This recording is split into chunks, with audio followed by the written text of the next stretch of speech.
Good morning. It looks like attendees have kind of slowed down a little bit coming in. It's about 1 minute after. And so we'll go ahead and get started today with our sixth Connecting Michigan Communities webinar. Our focus today is on digital inclusion. Uh, we have with us today Heather Gate, who is the Vice President of Digital Inclusion for Connected Nation. Heather, thanks for joining us.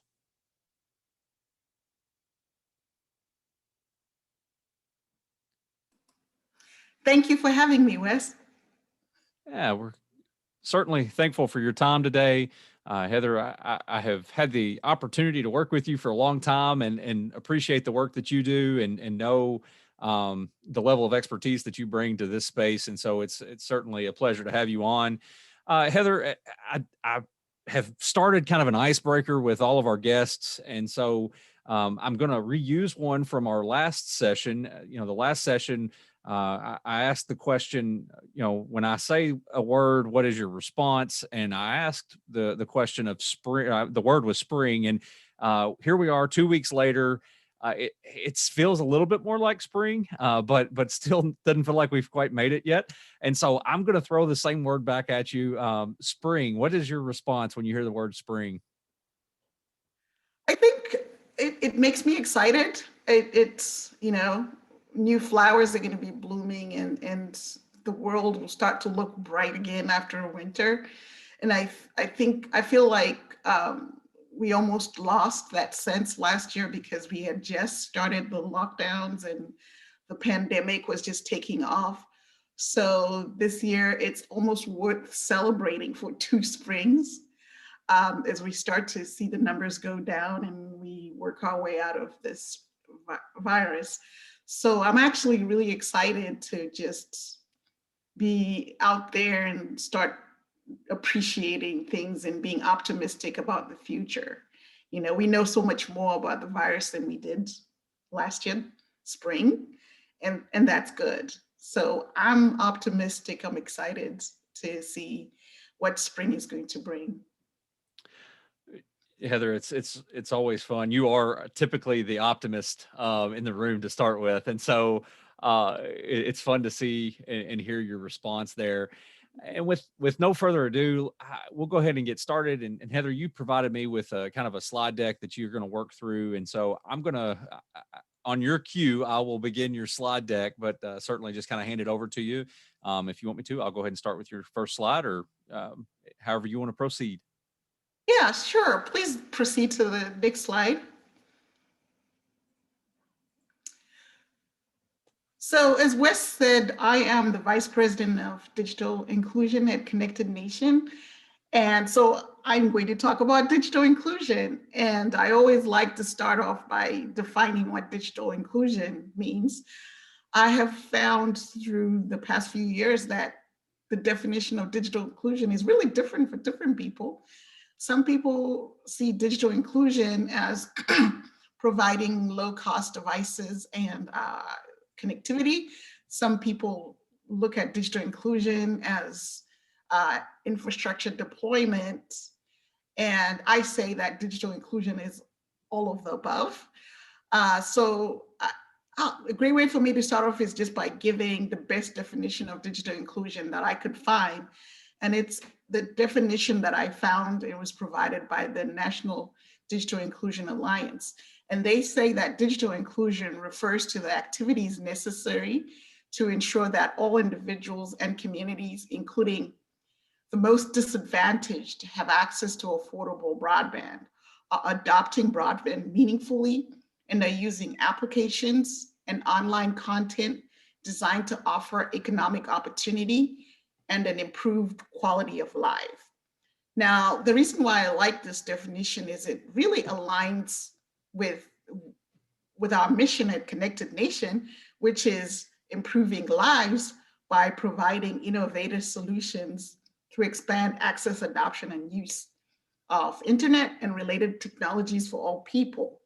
And so basically what that means is everything that we do at Connected Nation helps to address issues of digital inclusion. I find that this broader definition really just allows us to be really realistic about how we can really tackle problems that communities um, encounter, whether it's a rural or urban community. So next slide. Sure, Heather. And while I'm making that transition, I want to remind everybody to please submit your questions in the Q&A box, and I'll do my best to present those to Heather as we move through the presentation, and certainly we'll have plenty of time at the end to do some Q&A as well. Yeah. So as I mentioned, there's three basic components to digital inclusion. It's access, adoption, and use, which, as I said, Connected Nation addresses with various programs and strategies. So access really relates to the work that we do around the availability of high-speed infrastructure. And so along those lines, we do broadband mapping and validation. And that work is really important for digital inclusion because it really helps to identify where those gaps are, because without infrastructure, then we can't even have conversation about adoption and use. So first step is, do people in that community have access to connectivity, and what type of speeds do they have? And so that's access. Adoption refers to helping people overcome the barriers to subscription. And those barriers to subscription can be affordability, awareness, and lack of skills. And so what programming is available to help people overcome those challenges? Because ultimately, when you have the infrastructure, you actually want everybody to actually get on it. And how do you address the needs for those people, or the least among us, that cannot afford a basic internet service price? And then use really relates, use is where economic and opportunity and development is really achieved. Because once you address the access need, the adoption need, use is where success is realized. It's when people actually go online and they get jobs to work, they encounter other economic opportunities, they can use telehealth, they can do job training skills, and so forth and so forth. So in the ideal world, we're really aiming to achieve success under use. So next slide. So over the years at Connected Nation, we've kind of tackled each one of those and continue to this day. Obviously, I mentioned the broadband mapping, which helps communities address the access issue. But the big part of adoption, and I like to relate to adoption as the human aspect of digital inclusion, because when you deal with access, you're really dealing with infrastructure needs, but adoption really is dealing with what do people actually need. And so what we've done over the years, we've actually helped community anchor institutions, whether it's nonprofits, libraries, or community centers, actually get devices and actually use those devices to serve the community, whether it is offering a computer lab where people can come to use computers, or whether it is housing a facility where people can go to for training purposes. We've also worked with programs that provide low-cost devices by making sure that those programs are accessible to the people that need them the most. And then we've also done digital skills training. We've done digital skills training nationally in all kinds of communities, serving a diverse range of communities and needs. And we continue to do digital literacy training to this day. And then under use, we have various programs here in Michigan. We have a telehealth program. We have a job training program that actually provides training and placement with a network of employers for new internet adopters. Next slide. Hey, Heather, before we move on, we did have a question that pertains, I think, to some of what you were talking about in the previous slide as well as this one. And the question is, do you believe internet speeds of 25, and I assume 25 by 3, are acceptable in today's broadband demands, and can current satellite internet meet that demand? Yeah, Yeah, that's a good question, and it's a question I get all the time. The answer is I don't think so. I think we could be better at that. However, I think for the United States, we have our issues are very complicated because we have a very large country with a very divergent topology, which leads to diverse range of challenges. So the dream is that we have the speeds be above that. But the reality is that we are still at a place where we're still addressing very basic needs for some communities that are just basically at a point of trying to even get broadband. And so if we increase the definition of broadband, then it creates an interesting challenge of those communities trying to meet that threshold when essentially that challenge that needs to be addressed first is the basic need. And so I think ideally we want to make sure that everybody has a basic service. The next step is increasing that threshold. Um, um, to allow people to have better technology and faster speeds. But I think at this time, unfortunately, we're still dealing with unserved and underserved communities that don't even have broadband. And so that creates an interesting challenge. Yeah, Heather, you touch on a point there, the kind of the dichotomy that if the bar keeps rising, then areas that currently may meet current standards then become eligible for funding, and we still overlook or continue to overlook some of the unserved or underserved areas because there are now larger, more I hate to say it, but profitable or equitable areas for a provider to offer services in. So it is difficult. Let's go ahead. I think Heather, you'd asked me to move to your next slide, and we're starting to get Yes. some more questions, and so we'll work through those as we move through presentation. Okay. So, so I'm going to talk a little bit more about the human adoption, the human part of digital inclusion. So as a nonprofit that's been advancing digital inclusion for 20 years, we're celebrating, by the way. If you look at Wes's background, this is our 20th year of doing this work. So yay for us. So for the last 20 years, we have learned the importance of evolving our programs to keep up with the times and the changing needs of communities. And yes, we still have some challenges with communities that are still unserved and underserved. However, when it came to issues of just adoption, when we first started, our biggest challenge was really bringing awareness to the idea of high-speed internet. Can you believe that that was 20 years when you and I were, um, you know, working in the communities, actually telling them what broadband was because they didn't know what it was. And so part of what we did there, we started a program where we were refurbishing state surplus computers and donating them to families on the free and reduced lunch program. And part of it was that the program was not a charitable endeavor as it seemed. It provided an opportunity for us to go in these communities and have a discussion. We had awareness events where we talked about technology and why it was important.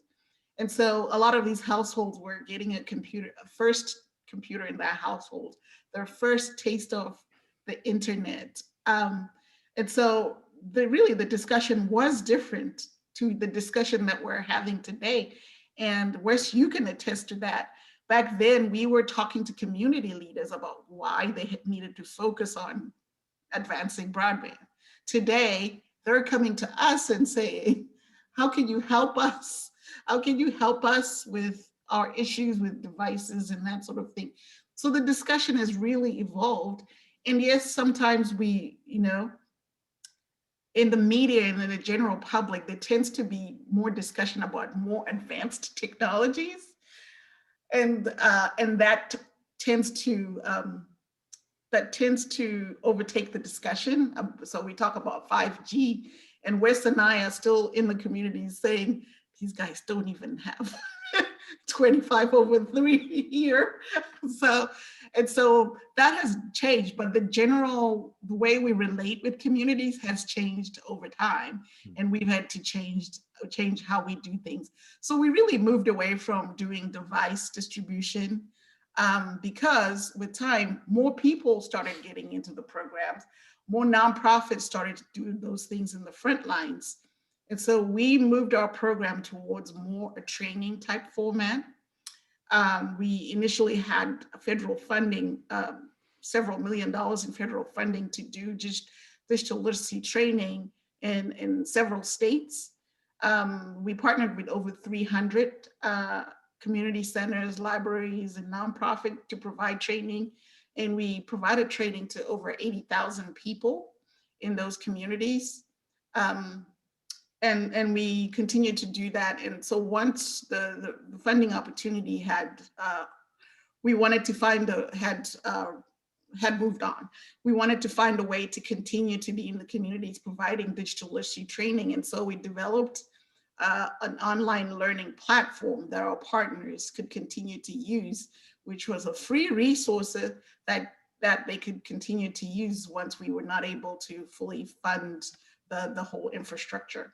So we continued. And then with time, we started to realize something else, that a lot of the people that were coming to us were people who were going through, not only needed basic digital literacy training, but they were going through some challenges following the financial crisis of the late 2000s. And so they were not only looking to learn how to use a computer, they were looking to find a way to move on to this new digital world and find jobs and skills. And thus we created a hybrid program that we call the Digital Works program, which is a digital skills training combined with a job skills training and actual placements. Next slide.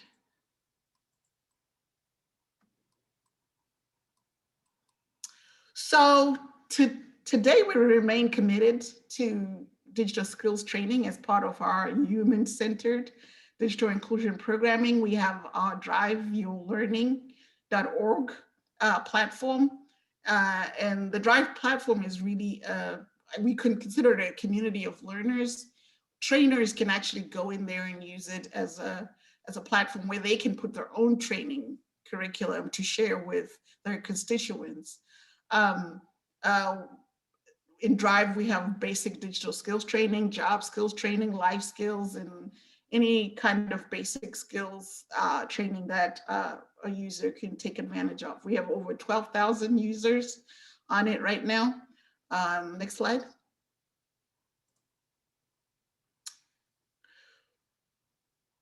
We are also using the Drive Learning platform for our Digital Works program. Our Digital Works program is our job training program that I mentioned earlier.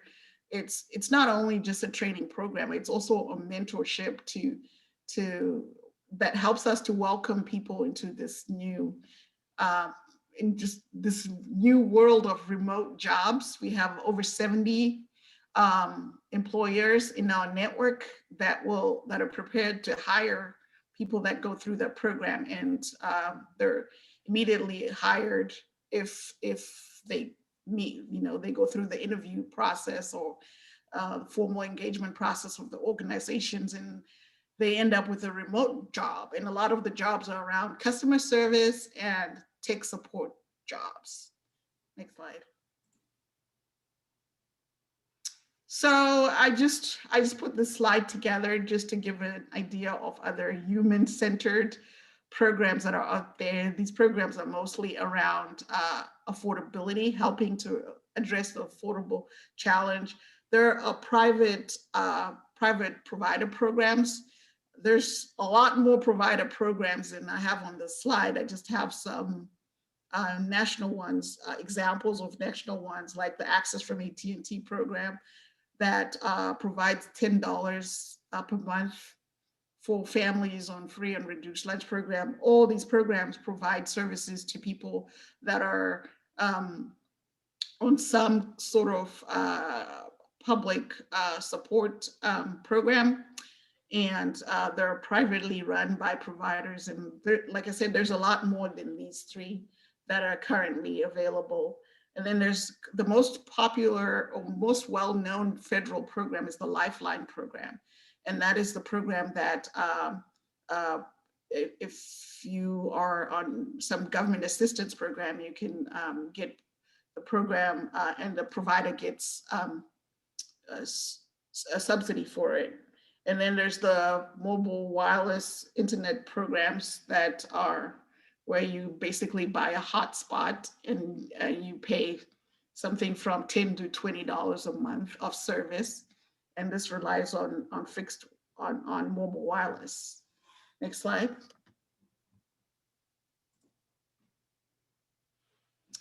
So the last year has been a very interesting year um, for digital inclusion, in a sense that COVID really exposed what we have been yelling and screaming about for many years, that the digital divide is real.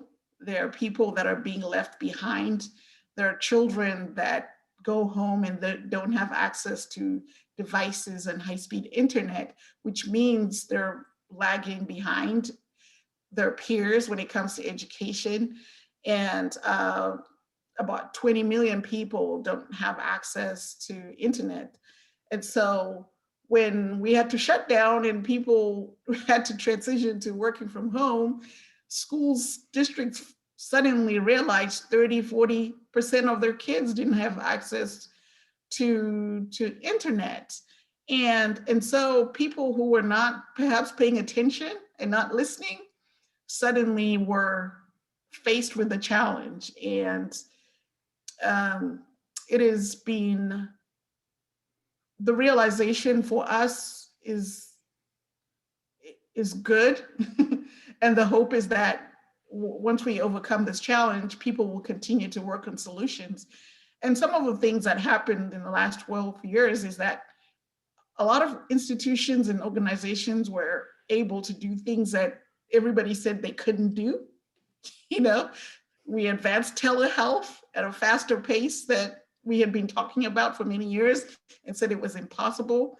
We schools gave kids hotspots and devices, and there was a lot of movement that happened during that time that that came as a result of people really being faced with the challenge that we've been talking about and working to address for many years. So there's a reason for us to be optimistic about the fact that we are better equipped today than we were a year ago to help address the digital divide. We've seen funding opportunities increase. The most notable ones were the CARES Act last year had some budget allocation.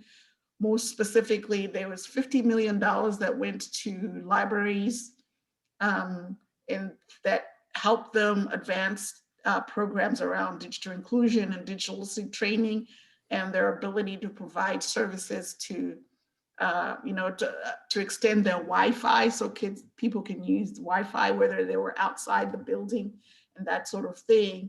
And then last year in March, the FCC started the Keep America Connected pledge that the providers jumped on to, which resulted in them in committing to not cancel people's broadband and to advance their low-cost programs and just to help implement interventions to help people stay connected. And then some of them were offering special offers like 3 months free and all kinds of things. It was very, very exciting to see a lot of the private sector jump in to offer assistance during a time of crisis. And then the latest one is the Consolidated Appropriations Act, the recent stimulus fund that saw $7 billion that is going towards broadband related programs. The most notable one when it comes to addressing adoption is the Emergency Broadband Benefit Program.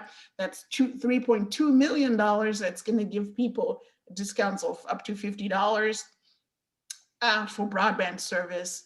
It's going to be, the FCC just signed the rules, the order for the rules last week. And so the program should be up and running shortly. It's a temporary program, which is only going to last as long as we are under the uh, the COVID crisis.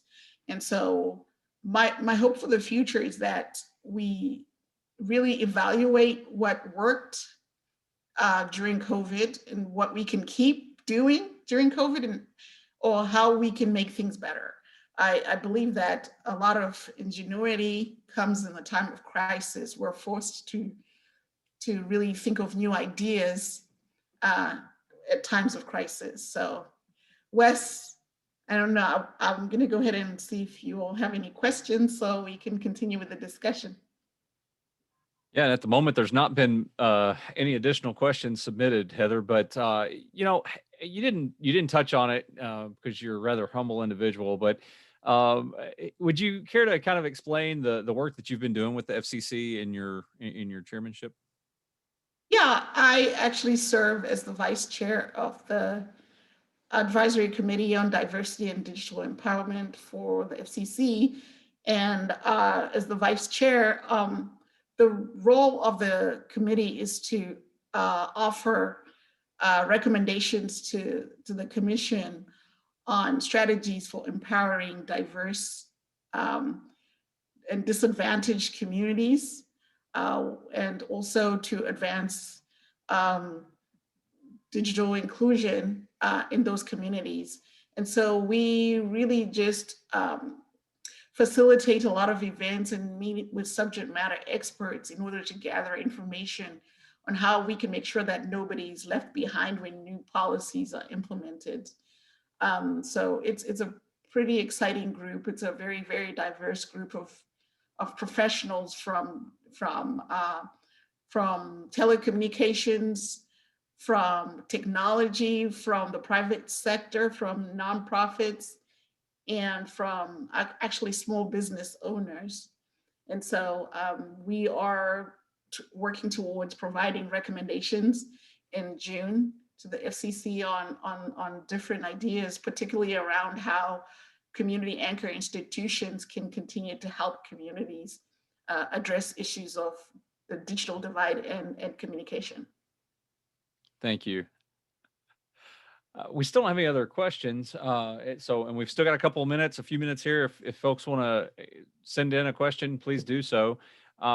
Heather, we talk about, and a lot of our webinars leading into this have been, very heavily focused on really the access side, right? I know that you and I both know when we go into a room and we start talking about broadband, access becomes kind of the hot button issue, the topic of the day. But really, on the adoption and use side, it's easy for us, and especially as we talk in our communities and just in a meeting, for that focus to go that way. But if we don't bring it and really balance that conversation with adoption and use, ultimately the inclusion portion of this process, much of the work that we all want to see happen doesn't take place because it is a balance, right? And we've started using even almost a 50-50 blend of access and then adoption and use as the other side of that balance. How important do you think it is for rural communities to be vigilant in that conversation and in that thought process, even though they have access issues to address? Yeah, one of the big assumptions that people have is that if we deploy infrastructure, people are just going to adopt, and it just doesn't work that way. You can invest a lot of money in infrastructure, and without a strategy for how to get people on board, and you are just not going to get everybody on board. And it's easy for those assumptions to happen because the loudest people tend to be the ones that will get on, right? And so they're the voices that you hear. And so I think at this point, we're at a point in our country where, basic services and everything that people need are starting to move towards being provided remotely. digitally. For example, with the vaccines being distributed, a lot of states are making registration available online. And the biggest challenge they've already been confronting is that older adults don't have computers. And that doesn't matter whether it's rural or urban, it's that those older adults, the very first people that they're prioritizing, can't, if they don't have a computer at home, they don't have a way to register. And so it's really sort of, if people are not adopting, then it really interferes in the government and in private companies' ability to deliver services to all potential customers. And so, it just sort of becomes the urgency of having programs that make sure that seniors, people that are low income, and people with disabilities, and all the different groups being able to adopt, is not just it's moved from being something that you could forego, right? When we first started, we had people say, I don't have a computer because I don't need it. We can't afford that anymore. Everybody Yeah, needs it. it's true. You need It's to. so true. Heather, another question has come in, and the question is, do we have any examples of community partnerships where local businesses have worked with broadband initiatives to enhance digital inclusion?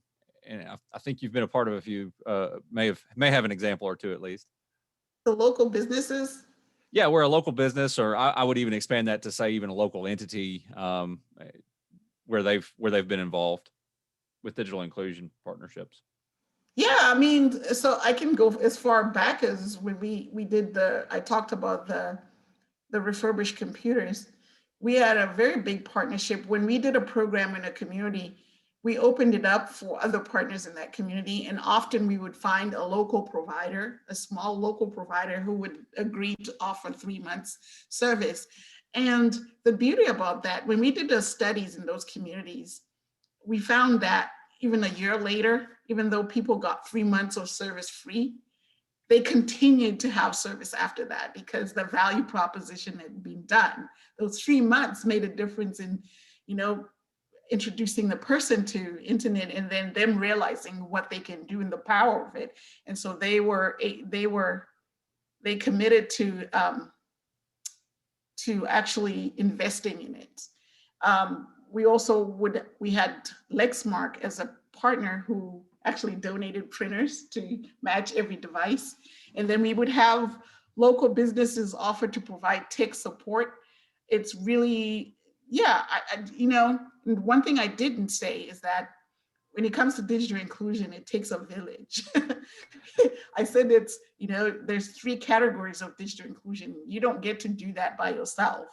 It's bringing in partners. It's who in the community has the facility with computers to provide training, who has the skills to provide training, and who is who has what do you call it? Yeah, so just generally, there's lots of examples of And Heather, partners. I was going to say, Heather, you and I just had a conversation in the past day or so relating to this idea of what how businesses or entities in a community can get engaged in the digital inclusion process, and Right. Mhm. just speaking generally about a model that it does exist is where local businesses or organizations have their current technology, so their computers or tablets or laptops or whatever it may be. And they actually work with refurbishing groups to provide that information or provide that technology back to them. And so it's not even that that particular device may be refurbished and put back into your community, but if it's say it's an engineering firm that utilizes really high end laptops, those laptops, a refurbished version of that laptop may be worth, still may be worth $1,500. Well, that may be 5 or 6 other types of devices. And so by donating those devices to those refurbishers, then there's the opportunity to bring 5 or 6 devices back into your Right. community.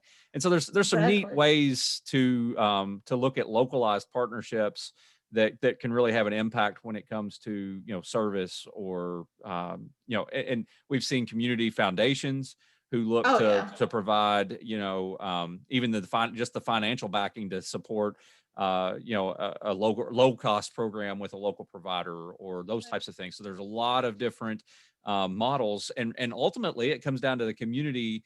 Everyone in the community really kind of engaging in the process and the conversation, and identifying who can bring what part to the what ingredient to the recipe, I guess, to help solve the problems.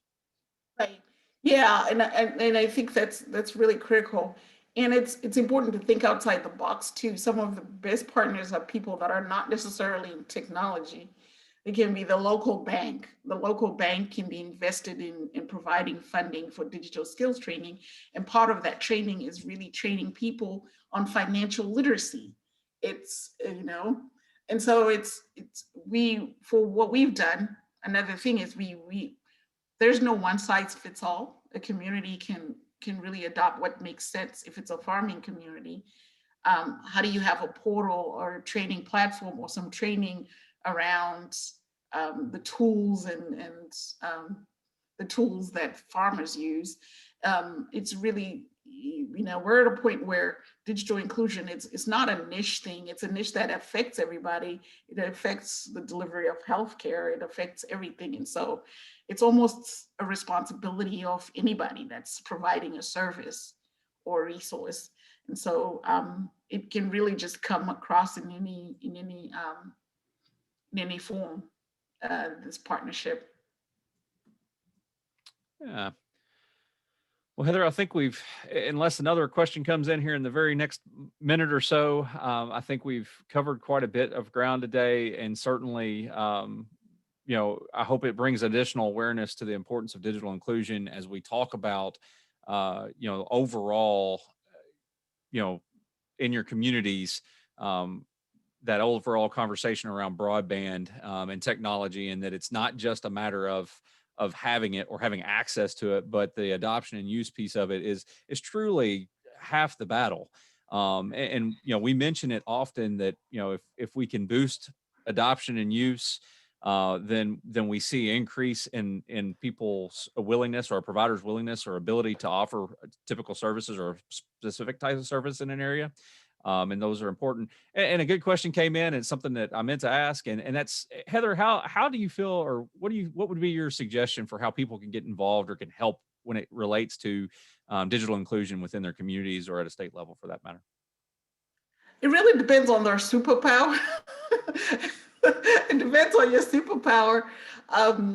It's the first step is just realizing that you need to help, and finding out where those opportunities to help are. And if there aren't many opportunities to help, maybe it's you can become a champion for digital inclusion in your community and help put together a community team to address whatever those needs are. So it just really depends on that community. Some places to begin with, to if you're wondering where to start, is the library is always a place where people can tell you a lot of information. Economic development office is a place where you can really find out what's happening in the community. Um, and the school system is a place that you can really find where the system is. And Heather, you'll get a kick out of this. The question that came along with that, when you responded about their superpowers, they said they'll get their cape out. So we appreciate that. Thank you for engaging with us. That's fun. Yay, Um, excited. I was gonna say, you certainly get Heather excited when she hears people excited to get involved. Yeah. We want to thank Heather today for taking some time. We want to thank all of our attendees. We will send out a follow-up with a link to this webinar, as well as a link for the PowerPoint that we shared. Please feel free to reach out to us as usual. We'll be back here again in a couple of weeks to meet again, and we'll send more details about that webinar shortly. We thank you. Goodbye. Thank you. Have a good day. Bye.